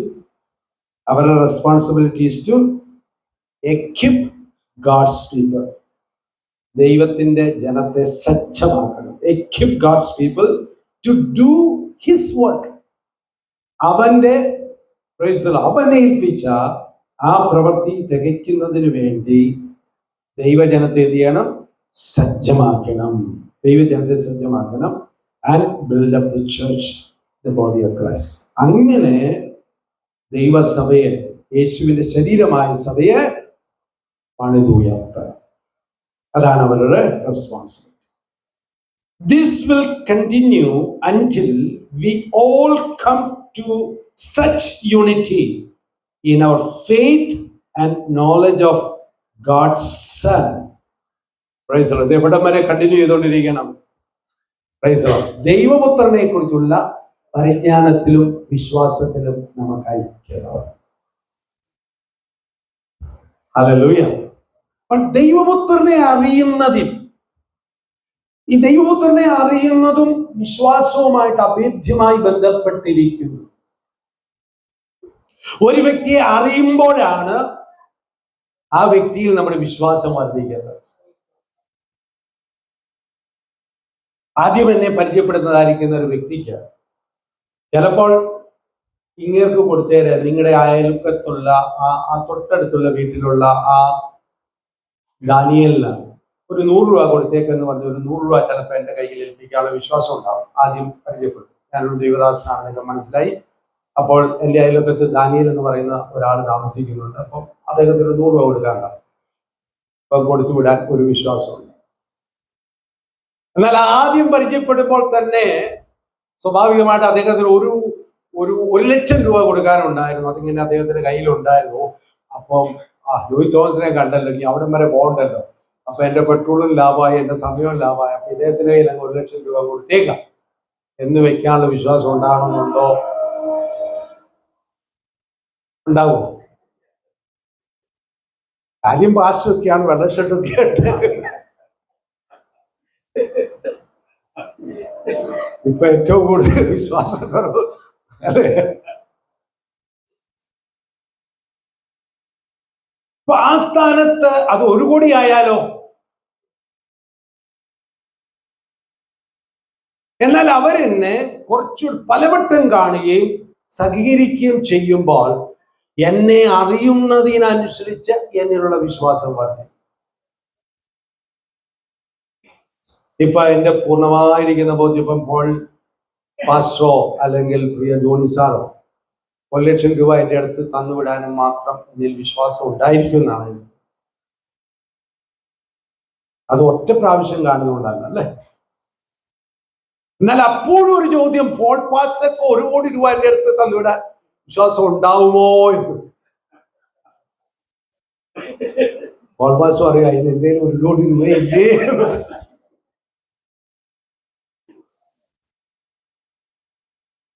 അത് ഇനിയും ചിലപ്പോൾ എന്ത് വേണ്ടി വരും? റിലേഷൻ വർദ്ധിക്കേണ്ടതായിട്ടുള്ള. അപ്പോൾ യേശുവിലുള്ള നമ്മുടെ വിശ്വാസം, യേശുവിനുള്ള വിശ്വാസം ചില സന്ദർഭങ്ങളിലൊക്കെ നമ്മുടെ അല്പവിശ്വാസമായി മാറും. കർത്താവിന്റെ തോട്ടത്തെ അല്പവിശ്വാസം, കർത്താവിന്റെ കൂടെ നടന്ന ശിഷ്യന്മാർക്ക് കർത്താവിന് എന്തോ ഒരു വിശ്വാസമായിരുന്നു, അറിയാം, ഭയങ്കര വിശ്വാസമായിരുന്നു. പക്ഷെ അധികം പടയിൽ കിടന്ന് കർത്താവ് ഉറങ്ങുകയും വലിയ കാറ്റും കോടും ഒക്കെ ഉണ്ടാകുകയും പടകിനകത്തേക്ക് വെള്ളമൊക്കെ കയറുകയും ചെയ്തപ്പോ വിശ്വാസത്തിന്റെ വലിപ്പം എത്രമാത്രം ഉണ്ടെന്ന് വെളിപ്പെട്ടു. അപ്പൊ കർത്താവ് പറഞ്ഞു, നിങ്ങൾ ആരാ? അല്പവിശ്വാസം. അല്ലെങ്കിൽ ഭയങ്കര വിശ്വാസം. അപ്പോൾ നാം അഭിമുഖീകരിക്കുന്ന പ്രതികൂല സാഹചര്യങ്ങൾ വരുമ്പോൾ, സുവിശേഷത്തോടനുബന്ധിച്ച് പ്രതികൂല സാഹചര്യങ്ങൾ വരുമ്പോൾ, ജീവിതത്തിൽ പലവിധ പ്രശ്നങ്ങൾ നമ്മളെ അഭിമുഖീകരിക്കുമ്പോൾ, സാമ്പത്തിക ബുദ്ധിമുട്ടുകളാകാം, രോഗമായിരിക്കാം, പലതരത്തിലുള്ള നമ്മുടെ മനസ്സിനെ അതെ കലുഷിതപ്പെടുത്തുന്നതായിരിക്കുന്ന പ്രശ്നങ്ങളായിരിക്കാം. ഇതെല്ലാം വന്ന് വരുന്ന സമയത്ത് എത്രമാത്രം നമുക്ക് കർത്താവിൽ വിശ്വസിക്കാൻ കഴിയും എന്നുള്ളത് ആ സമയം മാത്രം, ആ സാഹചര്യം മാത്രമാണ് വെളിപ്പെടുത്തുന്നത്. എന്നാൽ കർത്താവിനെ ശരിക്കും വിശ്വസിക്കാൻ കഴിയുന്ന, നമുക്കൊക്കെ പ്രസംഗിക്കാൻ വളരെ എളുപ്പമാണ്. ഈ 3 ബാലന്മാര് തീയിൽ എറിയപ്പെട്ട ശദ്രക്ക്, മേശക്ക്, അബേദ്നെഗോവിന്റെ കാര്യം, അല്ലെങ്കിൽ ദാനിയേലിന്റെ കാര്യമൊക്കെ നമുക്ക് ഇവിടെ നിന്ന് പ്രസംഗിക്കാൻ വളരെ എളുപ്പമാണ്. പക്ഷെ അതുപോലൊരു സാഹചര്യം നമ്മുടെ ജീവിതത്തിൽ വന്നാൽ മാത്രമേ നമുക്ക് എത്രമാത്രം വിശ്വാസം ഉണ്ടെന്നുള്ളത് വെളിപ്പെടുത്തുള്ളൂ. എന്നാൽ നമ്മൾ അവരിൽ കാണുന്നത് എന്താണ്? ഈ 3 ബാലന്മാരെയും കാണുന്നത് ഒരു കൂസലും ഇല്ലാത്തവരാണ്. രാജാവിനോട് അവർ പറയുകയാണ്, അതും സർവ്വലോകവും ഒരുപോലെ അടക്കി വാഴുന്ന, എന്ന് പറഞ്ഞത് എല്ലാ ഭൂപ്രദേശമൊന്നും അല്ല ഞാൻ പറഞ്ഞ, ഏറ്റവും വലിയ സാമ്രാജ്യത്തിന്റെ അധിപതിയായിരിക്കുന്ന ഒരു ഉരുക്കു മനുഷ്യനായിരിക്കുന്ന നെബൂഖദ്നേസർ. നെബൂഖദ്നേസറിന്റെ മുമ്പിൽ നിന്നും ആരും നിന്ന് സംസാരിച്ചിട്ടില്ല. ആ രാജാവിന്റെ ഒക്കെ മുഖത്ത് നോക്കിക്കൊണ്ട്, രാജാവേ, ഈ കാര്യത്തിൽ കൂടുതലൊന്നും പറയാനൊന്നുമില്ല എന്നൊക്കെ ഒരു കൺക്ലൂഷൻ പറയണമെങ്കിൽ ഒന്ന് ഓർക്കണ തൻ്റെ ഇടമൊക്കെ എന്തുവായിരുന്നു. രാജാവ് അവിടെ 7 മടങ്ങ് തീ വർദ്ധിപ്പിക്കുമ്പോഴും ഇവർക്ക് എന്തില്ല, ഒരു കൂസലും ഇല്ലെന്നുള്ളതാണ്. അതൊക്കെയാണ് വിശ്വാസത്തിൽ ഉണ്ടാകുന്ന ധൈര്യവും ഉറപ്പും എന്നൊക്കെ പറയുന്നത്. അല്ലല്ലോ, കാരണം ദൈവത്തെ അവർക്കറിയാമാണ്. അവർ പറയുന്നത്, ഞങ്ങളെ വിടുവിച്ചാലും വിടുവിക്കാൻ കഴിയുമെന്നുള്ള കാര്യത്തിൽ അവർക്ക് യാതൊരു സംശയമില്ല. എന്നാൽ വിടുവിക്കുക എന്നുള്ളത് ദൈവത്തിന്റെ ഹിതമാണോ അല്ലയോ എന്നത് അവർക്ക് നിശ്ചയമില്ല. പക്ഷെ അവരുടെ വിശ്വാസം ദൈവഹിത എന്തായിരുന്നാലും that is best for me എന്നുള്ളതാണ്. അവരൊന്നിനും വേണ്ടി ശാഠ്യം പിടിച്ചില്ല, കർത്താവേ ഞങ്ങളെ വിടുവിക്കണം, അങ്ങനെയൊന്നും ശാഠ്യം പിടിച്ചില്ല. കർത്താവേ നിന്റെ ഹിത എന്താണെങ്കിലും, മരിക്കുക എന്നുള്ളതാണെങ്കിൽ അതിന് ഞങ്ങൾ സമർപ്പിച്ചിരിക്കും. ജീവിക്കാനായിട്ടാണ് നിന്റെ ഇഷ്ടമെങ്കിൽ അതിന് സമർപ്പിച്ചിരിക്കും. സ്തോത്രം. കാരണം നീ ഞങ്ങളുടെ രാജാവാണ്, നീ മാത്രം ഞങ്ങളുടെ രാജാവാണ്. എന്റെ പ്രിയപ്പെട്ടവരെ, പ്രൈസ് ദി ലോർഡ്. ഇതൊക്കെ ദൈവത്തോടുള്ള അവരുടെ ആത്മബന്ധത്തിന്റെ ആകത്തുകയാണ്. അപ്പോൾ ദൈവത്തെ അറിയുക, ക്രിസ്തുവിനെ അറിയുമ്പോൾ നമുക്കുണ്ടാകുന്ന പരിജ്ഞാനം, അതാണ് പൗലോസിനൊക്കെ ഉണ്ടായത്. പൗലോസിനൊന്നും ചഞ്ചലമില്ല. കപ്പൽ ക്ഷേത്രത്തിൽ അകപ്പെട്ട് കഴിഞ്ഞപ്പോഴും പൗലോസിനോട് ദൈവത്തിന്റെ ദൂതൻ പറഞ്ഞു, നീ അവിടെയും പോയി നീ സാക്ഷിയാകേണ്ടതാണ് എന്നൊക്കെ പറയുമ്പോൾ പ്രൈസ് ദി ലോർഡ്, പൗലോസിന് യാതൊരു ബുദ്ധി, പൗലോസിന് അറിയാം ഇവിടെ ഒന്നും സംഭവിക്കത്തില്ല. അവിടെ അവര് എല്ലാവരും കഴിക്കാൻ പോലും പറ്റത്തില്ലാതെ എന്ന് പറഞ്ഞാൽ അത്രമാത്രം മരണഭയം കീഴ്പ്പെടുത്തി കളഞ്ഞത് കൊണ്ട് ഒരു വക കുടിക്കാനോ കഴിക്കാനോ പ്രാപ്തിയില്ലാത്തവരായി അത്രമാത്രം അവരങ്ങ് എന്താ പറയണ്ടേ, അത്രമാത്രം അങ്ങ് അതിനൊരു വാക്ക് പറയാം കിട്ടുന്നില്ല. Price the Lord. അങ്ങനത്തെ ഒരു സ്ഥിതിയിലായി പോയതായിരിക്കുന്ന അവരുടെ മുമ്പിൽ പൗലോസ് അപ്പം എടുത്ത് സ്തോത്രം ചെയ്ത് കഴിച്ചു കാണിക്കുകയാണ്. Hallelujah, praise the Lord, hallelujah. വിശ്വാസം. കാരണം തന്നോട് അരുളി ചെയ്ത ദൈവത്തെ പൗലോസിന് അറിയാം. അതാണ് സംഭവിക്കാൻ പോകുന്നത്. സാഹചര്യം എന്താണെന്നുള്ളതല്ല. അപ്പോൾ വിശ്വാസത്തിന്റെ ആധാരം സാഹചര്യങ്ങളിലല്ല, പ്രൈസ് ദി ലോർഡ്, കർത്താവിൽ മാത്രമാണ്. അപ്പോൾ കർത്താവിനെ അറിയും തോറുമാണ് ആ വിശ്വാസത്തിനകത്ത് നമുക്ക് വളർച്ച ഉണ്ടാകുന്നത്. Price the Lord. അല്ലാതെ കുറെ ആശയങ്ങൾ അറിയുന്നതല്ല, കുറെ ഉപദേശങ്ങൾ അറിയുന്നതല്ല. ഉപദേശം അതിനകത്ത് ഉൾപ്പെടുന്നുണ്ട്. എന്നാൽ അതിന്റെ ഏറ്റവും പ്രധാനപ്പെട്ട കാതൽ എന്ന് പറയുന്നത് ക്രിസ്തുവിനെ അറിയുക. ക്രിസ്തുവിനെ അറിയുമ്പോൾ ആ ഒരു ഉപദേശങ്ങൾ നമുക്ക് ഹല്ലേലൂയ. സത്യം നമ്മൾ അറിഞ്ഞുകൊണ്ടേയിരിക്കും. സത്യം നമ്മളെ സ്വതന്ത്രം ആക്കിക്കൊണ്ടേയിരിക്കും. എന്നാൽ സ്വതന്ത്രമാകുന്നതിന്റെ അളവിന് വ്യത്യാസം ഉണ്ടായിരുന്നു. പൗലോസ് പറയുമ്പോ എബ്രായ ലേഖനക്കാരോട് പറയുമ്പോൾ പ്രായം നോക്കിയാൽ നിങ്ങളൊക്കെ ആരായിരിക്കുന്നത്? ഉപദേശകന്മാരായിരിക്കുന്നു. പക്ഷേ സ്ഥിതി എന്താ? ഇപ്പോഴും ആരെങ്കിലും പാല് കുടിപ്പിക്കണം, സ്വന്തമായിട്ട് കഴിക്കാനുള്ള പ്രാപ്തി പോലും ആയിട്ടില്ല. അതേ സ്ഥിതിയിലാണ് നമ്മുടെയൊക്കെ സഭകളിൽ. നമ്മുടെ സഭകളിലൊക്കെ പ്രശ്നം ഉണ്ടോ എന്ന് എനിക്കറിയത്തില്ല. നിങ്ങളുടെ സഭകളിലൊന്നും പ്രശ്നം ഉണ്ടാവില്ല എന്നാണ് എൻ്റെ വിചാരം. എൻ്റെ മാതൃചർച്ച IPC ആണ്, എൻ്റെ മെമ്പർഷിപ്പ് IPCയിലാണ്. അപ്പോ IPCയെ കുറിച്ചൊന്നും നിങ്ങളോട് പറയേണ്ട കാര്യമില്ല. അപ്പോൾ ഞാൻ പലപ്പോഴും പറയാറുണ്ട്, എന്തുകൊണ്ടാണ് ഈ ചർച്ചകളിൽ പ്രശ്നം ഉണ്ടാകുന്നത്, എന്തുകൊണ്ടാണ് ഈ കമ്മിറ്റിക്കകത്ത് പ്രശ്നം ഉണ്ടാകുന്നത്, എന്തുകൊണ്ടാണ് ഈ കസേരകളി ഉണ്ടാകുന്നത്, എന്തുകൊണ്ടാണ് ഈ സംഗതികളെല്ലാം ഉണ്ടാകുന്നത്? കാരണം എന്താണെന്ന് വെച്ചാൽ എല്ലാവരും ശിശുക്കൾ. അതുകൊണ്ടാണ് ഈ 10 കുഞ്ഞുങ്ങളെ ഇവിടെ കൊണ്ടിട്ടാൽ എന്താ സംഭവിക്കുക? നിങ്ങൾക്ക് ധൈര്യമുണ്ടോ 10 കുഞ്ഞുങ്ങളെ ഇവിടെ തന്നെ ആക്കിയിട്ട് പോകാൻ? നിങ്ങൾക്ക് ആർക്കില്ല? 4, 5 വയസ്സ്, 3, 4 വയസ്സുള്ള പാല് കുടിക്കുന്ന, ഇപ്പോഴും സ്പൂൺ കൊണ്ട് ഫീഡ് ചെയ്യേണ്ട കുഞ്ഞുങ്ങളെ ഇവിടെ കൊണ്ടിട്ടിട്ട് പോവോ? അപ്പൊ ഇതുപോലുള്ള ആളുകളാണ് സഭയ്ക്കകത്തുള്ളതെങ്കിൽ എന്താ പ്രശ്നം? അപ്പൊ അതിന് പരിഹാരം എന്താ? പരിഹാരം ഒന്നേ ഉള്ളൂ.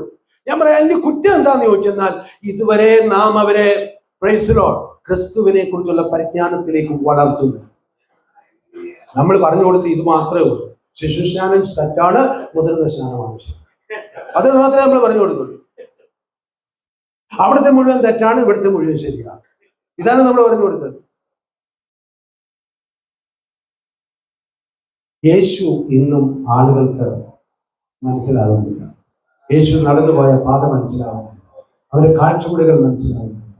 ആ കാഴ്ചപ്പാടുകളിൽ നടക്കുന്നതായിരിക്കുന്ന വ്യക്തി, എന്റെ പ്രിയപ്പെട്ടവരെ, ക്രിസ്തുവിന്റെ ആ മഹത്വം മനസ്സിലാക്കി കഴിഞ്ഞു.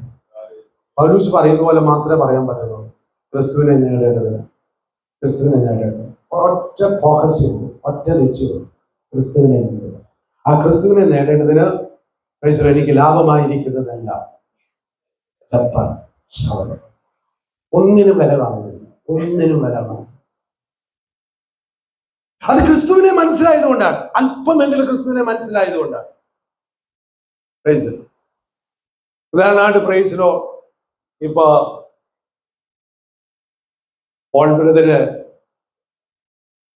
പറയാണ്, ജോബ്രദറിന്റെ കയ്യിലുള്ള ആ പേഴ്സിൽ കട എത്ര രൂപയുണ്ട്? നമ്മൾ ജില്ലാ പേഴ്സിനകത്ത് ഒരു 2000 രൂപയുണ്ട്. ഓക്കെ, ആ പേഴ്സും ആ 2000 രൂപയും കൂടെ ആ ഡസ്റ്റ്ബിന്നിലേക്ക് ഇടാൻ പറയാം. ഞാൻ ഇടുവോ?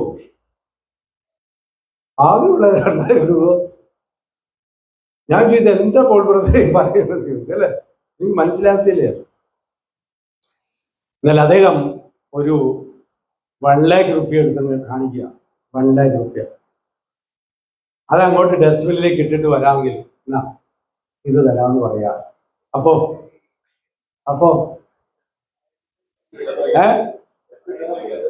എപ്പോഴും പറഞ്ഞത് റെഡിയാ. ആ സ്ഥാനത്ത് ഒരു 10 കോടിയാണെങ്കിലോ കേട്ടതും വിട്ടതും ഒരുമിച്ചായിരിക്കും. അപ്പൊ എന്നോട് ഇത് ഇടണം എന്ന് പറയുന്നതിന് മുമ്പ് എനിക്ക് മറ്റേത് കാണിച്ചു തരുന്നിട്ട് ഇതങ്ങ് കളഞ്ഞേക്കാൻ പറയുവാണെങ്കിൽ എനിക്ക് കളയാൻ ബുദ്ധിമുട്ടില്ല എന്നതുപോലെ ക്രിസ്തുവിനെ മനസ്സിലാക്കി കൊടുത്തതിന് ശേഷം അത് വിട്ടേക്ക് എന്ന് പറഞ്ഞാൽ വിടാതിരിക്കാൻ ആർക്കും പറ്റില്ല. ഹല്ലേലൂയ. എന്റെ കസേരയും വിടും, ഈ സ്ഥാനവും വിടും, എല്ലാം വിടും. ക്രിസ്തുവോ യേശുവിനെ മനസ്സിലാക്കുക. ഹല്ലേലൂയ. എന്റെ പ്രിയപ്പെട്ടവരെ, ഇന്ന് സഭകളിലുള്ള ഏറ്റവും വലിയ പ്രശ്നം യേശുവിനെ മനസ്സിലാക്കി കൊടുത്തിട്ടില്ല, യേശുവിനെ മനസ്സിലായില്ല എന്നുള്ളതാണ്. അതുകൊണ്ട് നമ്മുടെ സഭകളിൽ കർത്താവ് നമ്മളെ ആക്കിയിരിക്കുന്നിടത്ത് നമ്മുടെ ഏറ്റവും വലിയ ഉത്തരവാദിത്വമാണ് പ്രിയപ്പെട്ടവരെ യേശുവിനെ മനസ്സിലാക്കി കൊടുക്കുക എന്നതാണ്. അതിന് നാം യേശുവിനെ മനസ്സിലാക്കിക്കൊണ്ട് നാം അവരുടെ കാൽച്ചുവടുകളിൽ മുമ്പിൽ തന്നെ നടക്കാൻ നമുക്ക് കഴിയട്ടെ. ഹല്ലേലൂയ. നമ്മുടെ പിന്നാലെ വരാൻ നാം ക്രിസ്തുവിന്റെ അധികാരികളാകുന്നത് പോലെ നമ്മുടെ അധികാരികളാകുവാൻ അവരെ ക്ഷണിക്കാൻ തക്കണം, പ്രോത്സാഹിപ്പിക്കാൻ തക്കണം നമുക്ക് പ്രാഗൽഭ്യം ഉണ്ടായിരിക്കട്ടെ. അത് വളരെ അത്യാവശ്യമാണ്. ഹല്ലേലൂയ. അങ്ങനെ ഇവരെ നമ്മൾ സജ്ജരാക്കി അവരെ ഐക്യതയിൽ വളർത്തിക്കൊണ്ടുവന്ന് അങ്ങനെ പരിപാലിച്ച് ഒരു ഇടയൻ ഒരു ആട്ടിൻകൂട്ടത്തെ ഇങ്ങനെ കൊണ്ടു നടക്കുന്നത് പോലെ നമ്മൾ അവരെ കൊണ്ടു നടക്കണം. അതാണ് കർത്താവ് നമ്മളെ കുറിച്ച് ആഗ്രഹിക്കുന്നത്. പത്രോസിനോട് കർത്താവ് പറയുന്ന ഇതാണ്, പത്രോസേ, നീ ഇവരിലധികമായി അല്ലെങ്കിൽ ഇതിലധികമായി നീ എന്നെ സ്നേഹിക്കുന്നുവോ? പത്രോസ് പറയുന്നു, കർത്താവ്, ഞാൻ നിന്നെ സ്നേഹിക്കും. ഒരു കാര്യം ചെയ്യും, ആ സ്നേഹം എവിടെയാ പ്രകടമാക്കേണ്ടത്? എന്റെ കുഞ്ഞാണികളെ വായിക്കുക. ഹല്ലേലൂയ. യേശുവിനോടുള്ള സ്നേഹം പ്രകടമാക്കേണ്ടത് മനുഷ്യബന്ധങ്ങളിലാണ്. ദൈവത്തോടുള്ള സ്നേഹം പ്രകടമാക്കേണ്ടത് മനുഷ്യനുമായിട്ടുള്ള ബന്ധത്തിലാണ്. നമ്മുടെ സഭാ പരിപാലനത്തിലാണ് ആ സ്നേഹം വെളിപ്പെട്ടു പറയുന്നത്. ഹല്ലേലൂയ. മറ്റുള്ളവരോടുള്ള സഹകരണത്തിലും ഇടപാടിലുമാണ് യേശുവിനോടുള്ള സ്നേഹം വെളിപ്പെട്ടു പറയുന്നത്. നമ്മള് ഇവിടെ ഇരുന്നുകൊണ്ട് യേശുവെ നിന്നെ ഞാൻ സ്നേഹിക്കുന്നെന്ന് 100 വട്ടം പറയാൻ നമ്മൾ തയ്യാറാണ്. പക്ഷെ ആ പറഞ്ഞതിന്റെ പ്രൈസിലോ തെളിവ് കർത്താവ് അന്വേഷിക്കുന്നത് നമ്മൾ ഇവിടെ നിന്ന് ഇറങ്ങുമ്പോഴുള്ള മനുഷ്യരോടുള്ള നമ്മുടെ ഇടപാട്, സഹോദരങ്ങളോട് ഇടപാട്, അവിടെയാണ് കർത്താവ് അതിന്റെ തെളിവ് അന്വേഷിക്കുന്നത്. മനസ്സിലാകുന്നവർക്കായി ഉദ്ദേശിച്ചത്. അവിടെ എന്റെ കുഞ്ഞാടുകളെ പാലിക്കുക എന്ന കർത്താവ്. വാസ്തവമായിട്ടും പ്രിയപ്പെട്ടവരെ, നമ്മളെ ഏൽപ്പിച്ചിരിക്കുന്ന ആളുകളെ ആ ഒരാട്ടിൻകൂട്ടത്തെ നയിക്കുന്ന പോലെ നമുക്ക് അവരെ നയിക്കാൻ കഴിയണം. യെശയ്യാ പറയുന്നത് കർത്താവ് നല്ല ഇടയനാണ്, എത്രയോ നല്ല ഇടയനാണ്. അവൻ കുഞ്ഞാടുകളെയൊക്കെ തോളിലെടുത്തും നല്ല ആളുകൾ അത് വയ്യ എങ്ങനെ നടത്തുന്നു? അതിനോടൊപ്പം നിൽക്കും. അതിന്റെ സ്ഥിതി, അതിന്റെ അവസ്ഥ മനസ്സിലാക്കി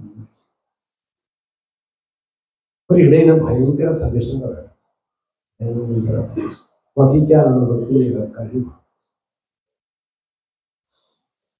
കാരണം കർത്താവിന് ഓരോ ആടിന്റെയും വില അറിയാം. അതുകൊണ്ടാണ് ഈ 99 വിട്ട് കാണാതെ പോയതിനെ തിരഞ്ഞു പോകുന്നതിന്റെ കാരണം എന്ന് പറഞ്ഞാൽ അത്രമാത്രം ഓരോന്നും തനിക്ക് വിലപ്പെട്ടതാണ്. അവിടെയാണ് പൗലോസ് ചോദിക്കുന്നത്, ഈ വിഗ്രഹാർപ്പിതത്തോടുള്ള ബന്ധത്തിലാണ് ചോദിക്കുന്നത്.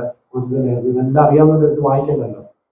ചോദിക്കുകയാണ്, നീ നിന്റെ ഭക്ഷണം കൊണ്ട് നിന്റെ സഹോദരനെ നശിപ്പിക്കുകയാണെങ്കിൽ ആർക്ക് വേണ്ടി ക്രിസ്തു മരിച്ചുവോ?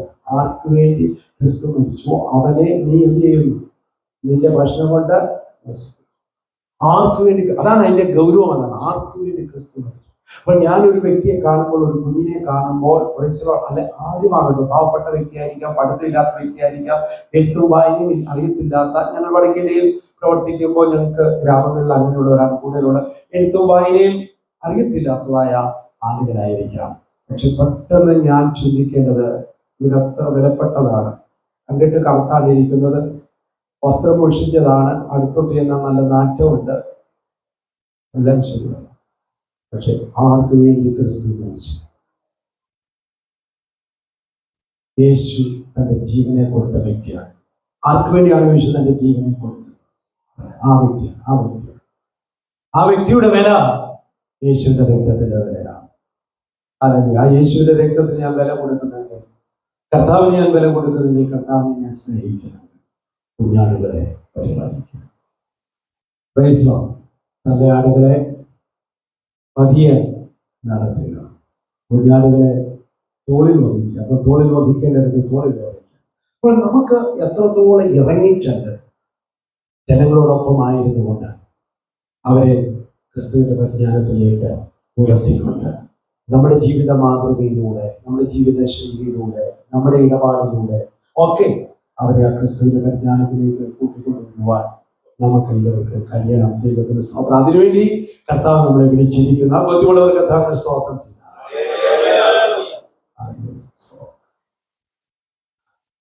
എന്നിട്ട് ഇവരെ കർത്താവിന്റെ വേല ചെയ്യാൻ, കർത്താവ് ഏൽപ്പിക്കുന്ന വേല ചെയ്യാൻ വേണ്ടി നാം അവരെ സജ്ജരാക്കണം. കർത്താവ് നമ്മളെ ഏൽപ്പിച്ചു ഇരിക്കുന്ന ഏറ്റവും വലിയ ദൗത്യം എന്താണ്? ഏറ്റവും വലിയ ദൗത്യം എന്താണ്?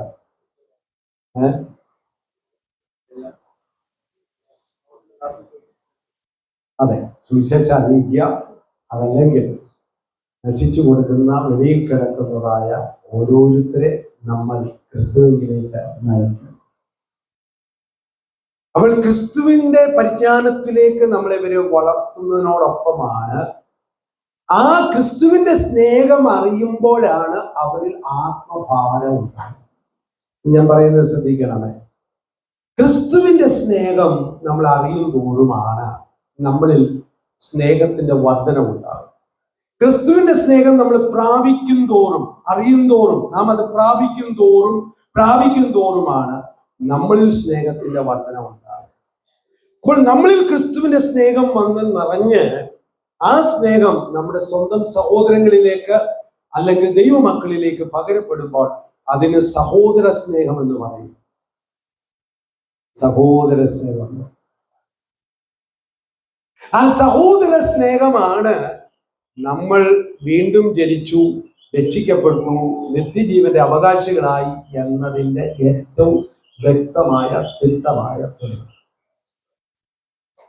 അല്ലെ? ഞാനല്ലേ വചനം പറയുന്നത് അല്ലെ? 1 യോഹന്നാൻ 3:14 പറയുന്നു. 1 യോഹന്നാൻ 3:14 എല്ലാവർക്കും അറിയാവുന്ന ഞാൻ വിചാരിക്കുന്നു. നാം മരണം വിട്ട് ജീവനിലേക്ക് കടന്നു എന്ന് എങ്ങനെ അറിയാം? ഞാൻ 10 വർഷം മുമ്പ് സ്നാനപ്പെട്ടതായിരുന്നു, അതുകൊണ്ടാണോ? ഞാൻ 10 വർഷം മുമ്പ് യേശുവിനെ രക്ഷകനായി സ്വീകരിക്കുന്നു എന്ന് ഞാൻ സാക്ഷ്യം പറഞ്ഞിരുന്നു, അതുകൊണ്ടാണോ? അതിനാലാണ് ഞാൻ രക്ഷിക്കപ്പെട്ടത്. തെറ്റിദ്ധരിക്കരുത്. അത് നമ്മുടെ വിശ്വാസത്തിന്റെ ഭാഗമാണ്. ആ വിശ്വാസത്തിന്റെ ഭാഗമാണ് സ്നാനം. അത് അത്യാവശ്യമായ കാര്യമാണ്. എന്നാൽ പ്രൈസ് ദി ലോർഡ്, ഞാൻ അങ്ങനെ രക്ഷിക്കപ്പെട്ടു, നിത്യജീവൻ പ്രാപിച്ചു എന്നതിന്റെ തെളിവ് ഞാൻ കൊടുക്കുന്നത്, പ്രൈസ് ദി ലോർഡ്, ഞാൻ അങ്ങനെ ശരിക്കും രക്ഷിക്കപ്പെട്ടെങ്കിൽ, വീണ്ടും ജനിച്ചെങ്കിൽ ഞാൻ സ്നേഹിക്കാൻ പ്രാപ്തനായി. കാരണം ഞാനിപ്പോൾ പഴയ മനുഷ്യനല്ല, ഞാനിപ്പോൾ പുതിയ സൃഷ്ടിയാണ്. ഞാൻ ഇവിടെ നിർത്തുകയാണ് കേട്ടോ. അപ്പോൾ ഇത് പറഞ്ഞ് നിർത്തുകയാണ്. അപ്പോൾ 1 യോഹന്നാൻ 5:1 പറയുമ്പോൾ ഇതിനാ പറയുന്നത്, ക്രിസ്തുവിനെ, യേശുവിനെ ക്രിസ്തു എന്ന് വിശ്വസിക്കുന്ന എല്ലാവരും എവിടെ നിന്നാണ് ജനിച്ചേക്കുന്നത്? ദൈവത്തിൽ നിന്ന്. ഈ ദൈവത്തിൽ നിന്ന് ജനിച്ചവർക്കെല്ലാം ഒരു പ്രത്യേകതയുണ്ട്. എന്താണെന്നറിയോ? അടുത്ത് വായിച്ചു. ജനിപ്പിച്ചവനെ സ്നേഹിക്കുന്നവരെല്ലാം അവനിൽ നിന്ന് ജനിച്ചവരെയും സ്നേഹിക്കും. പിതാവിനോട് സ്നേഹമുണ്ടെങ്കിൽ ആ പിതാവിന്റെ മക്കളോട് നമുക്കെന്തുണ്ട്? ഇതൊന്നിച്ചു വരുന്ന കാര്യമാണ്. അവിടെ ദൈവത്തോടുള്ള സ്നേഹവും സഹോദര സ്നേഹവും ഒരുമിച്ചുണ്ടാകുന്ന ഒരു സംഗതിയാണ്. അത് വീണ്ടും ജനിച്ച ഓരോരുത്തരിലും ഉണ്ട്. അതാണ് അവർ വീണ്ടും ജനിച്ചത് തെളിവായി പറഞ്ഞിരിക്കുന്നത്. എന്നാൽ വീണ്ടും ജനിക്കാത്തവരോടും നമുക്ക് സ്നേഹമുണ്ടാകും. കാരണം ദൈവത്തിന്റെ സ്നേഹം നമ്മുടെ ഉള്ളിലേക്ക് വരുമ്പോൾ യോഹന്നാൻ 3:16 പറയുന്നു, തന്റെ ഏകജാതനായ പുത്രനിൽ വിശ്വസിക്കുന്ന ഏവനും നശിച്ചു പോകാതെ നിത്യജീവൻ പ്രാപിക്കേണ്ടതിന് ദൈവം അവനെ നൽകുവാൻ തക്കണം. അപ്പോൾ മുഴുവൻ ലോകത്തെയും സ്നേഹിച്ച ദൈവത്തിന്റെ സ്നേഹം നമ്മുടെ ഹൃദയത്തിലേക്ക് വരുന്നത് കൊണ്ട് ഈ നശിച്ചു പോകുന്ന ജനങ്ങളോട് നമുക്ക് സ്നേഹമുണ്ട്. ആ സ്നേഹമാണ് ആത്മഭാരമായ രൂപാന്തരം. അവിടെ ആത്മഭാരത്തിലേക്ക്, ക്രിസ്തുവിനോടുള്ള പരിജ്ഞാനത്തിലേക്ക് ജനങ്ങളെ നയിക്കുന്ന കൂട്ടത്തിൽ തന്നെ അങ്ങനെ നയിക്കുമ്പോൾ അവരിൽ സഹോദര സ്നേഹവും ഉണ്ടാകും, അവരിൽ ആത്മഭാരവും ഉണ്ടാകും. രണ്ടും ഉണ്ടാകും. അവരിൽ ആത്മഭാരം ഉണ്ടാകുമ്പോഴാണ് അവരെ സുവിശേഷീകരണത്തിലേക്ക് നമുക്ക് പരിശീലിപ്പിക്കാൻ കഴിയുക. സുവിശേഷീകരണത്തിനായി അവരെ സജ്ജരാക്കാൻ കഴിയും. അങ്ങനെ സജ്ജരാക്കണമെങ്കിൽ അതിന് മുമ്പ് ഉണ്ടാകും അവരുടെ ഉള്ളിൽ. അപ്പോൾ ഈ വിഷയം നമുക്ക് വീണ്ടും കണ്ടിന്യൂ ചെയ്യാം. കർത്താവ് നമ്മെ അനുഗ്രഹിക്കട്ടെ.